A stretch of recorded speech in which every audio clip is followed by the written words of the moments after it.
ప్రస్తుతం మనతో పాటు పల్లె రవి గారు ఉన్నారు, మాజీ కార్పొరేషన్ చైర్మన్. పల్లె రవి గారు, ఇప్పుడు చూసుకున్నట్టయితే ఎలక్షన్స్ అన్నప్పుడు సర్వసాధారణం ఎవరైనా గుర్తుకొచ్చినా ఏడుస్తుంటారు. అట్లాంటిది ఈరోజు మాగంటి గోపీనాథ్ గారి సతీమణి అంటే ఆ సిచ్యువేషన్ ఆ సందర్భంగా ఏడవడాన్ని ఈరోజు రాజకీయాలు చేస్తున్నారు. అంటే మీరు జర్నలిస్ట్ గా కావచ్చు, రాజకీయ నాయకుడికి ఎన్నో ఎలక్షన్స్ చూశారు. సో ఇటువంటివి ఎప్పుడన్నా సందర్భాలు ఎదురైనాయి? ఇలాంటి సిచ్యువేషన్ కూడా రాజకీయంగా ఎదుర్కొన్నారు అనుకోవచ్చు. ఇప్పుడు సహజంగా రాజకీయాల కంటే ముందుగా మనొక విషయాన్ని ఆలోచించాలి.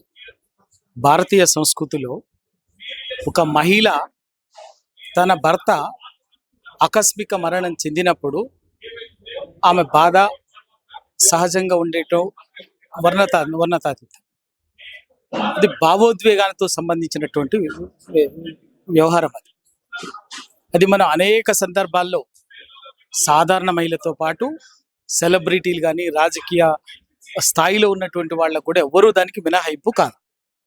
అక్కడ జరిగింది కూడా ఒక 1000 మంది సమక్షంలో వేదిక ముందు మాట్లాడుతున్నప్పుడు, సభ జరుగుతున్నప్పుడు ఆ ప్రజల నుంచి మాగంటి గోపీనాథ్ పేరు వచ్చినప్పుడు వచ్చినటువంటి స్పందన చూసి ఆయన జీవిత సహచరిగా, భార్యగా సహజంగా వచ్చేటటువంటి భావోద్వేగం, దాన్ని కూడా అర్థం చేసుకోకపోతే ఇక వీళ్ళని ఇంకా అసలు మనుషులే అనటం కాదు, ఎవరైనా కావచ్చు. రాజకీయాలు వేరు, భావోద్వేగాలు వేరు, కుటుంబ సంబంధం. ఆఖరికి ఒక భర్త చనిపోయినప్పుడు భార్య స్పందనను కూడా మీరు రాజకీయంగా దొంగేడుపులుగా నోటికొచ్చినట్టు మాట్లాడితే, నేను ఇవాళ ఒక మాట అడుగుతున్నా, మీ మాటలే నిజమైతే ఒక్కసారి ఆ బాధ, సునీతమ్మ బాధ ఎట్లుంటుందో ఒక్కసారి మీ పార్టీ అధినాయకురాలు సోనియా గాంధీ గారిని అడగండి. రాజీవ్ గాంధీ గారు చనిపోయినప్పుడు ఆమె బాధ ఏ విధంగా ఉందో, ఎట్లా రెస్పాండ్ అయిందో ఆమెను అడగని తెలుస్తుంది. అంతేకాని నోటికొచ్చినట్టు ఏది పడితే అది మాట్లాడటము, ప్రధానికి చిల్లర మల్ల రాజకీయం చేయటము, ఏది పడితే అది ఇష్టం వచ్చినటువంటి భాష మాట్లాడటం అన్నది వీళ్ళకే చెల్లింది. తుమ్మల నాగేశ్వరరావు గారు ఒక 40 సంవత్సరాలుగా రాజకీయాల్లో ఉన్నటువంటి మనిషి, దాదాపు సుదీర్ఘకాలం పాటు మంత్రిగా ఉన్నటువంటి వారు.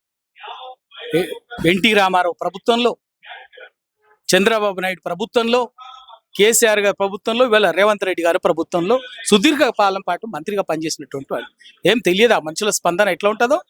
ఒక మనిషి ఒక ఇంట్లో మనిషి రక్త సంబంధికులు చనిపోయినప్పుడు ఆ కుటుంబ సభ్యుల స్పందనని కూడా మీరు అర్థం చేసుకోకపోతే మీకు మానవత్వమే లేదు.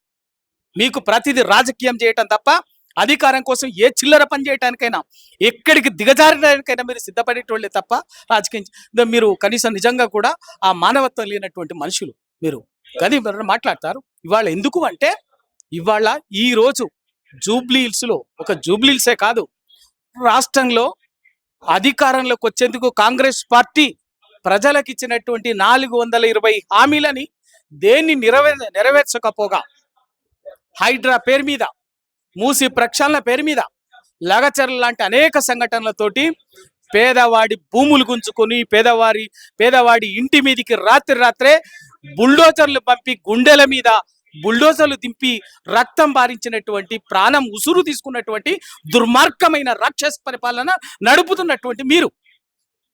కాబట్టి ఆ పరిపాలన మీద వాళ్ళ ప్రజలు తిరగబడి తరుముతున్నారు. అది వాళ్ళ రేపు జూబ్లీహిల్స్ ఉప ఎన్నికల్లో చాలా స్పష్టంగా అది వెల్లడి కాబోతున్నది.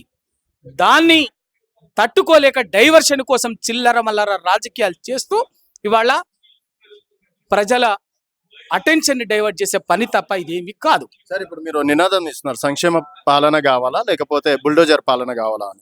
సో ప్రజలు బుల్డోజర్ పాలనకు ఓకే చెప్పేటట్లున్నారా, సంక్షేమ పాలన? తెలుస్తుంది కదా, అందుకే ఇప్పుడు దీన్ని బట్టి అర్థమవుతుంది కదా. మంత్రి తుమ్మల నాగేశ్వరరావు గారు ఏం మాట్లాడిండ్రు, పొన్నం ప్రభాకర్ గారు ఏం మాట్లాడిండ్రు అర్థమైపోయింది. అంటే ఇవాళ ఏం మాట్లాడుతున్నారంటే, వాళ్ళ ప్రజలు జూబ్లీహిల్స్ లో చాలా స్పష్టంగా సంక్షేమ పరిపాలన పట్ల, కేసీఆర్ గారి పరిపాలన పట్ల అభిప్రాయాన్ని చెప్పబోతున్నారు. వీళ్ళు 23 నెలలుగా చేస్తున్నటువంటి రాక్షస పాలనని, ప్రజాపాలన ముసుగేసుకొని నయవంచక పాలనని ఇవాళ ప్రజలు దానికి తీర్పు ఇవ్వబోతున్నారు. కాబట్టి ఈ ఫ్రస్ట్రేషన్తో మాట్లాడుతున్నటువంటి మాటలు.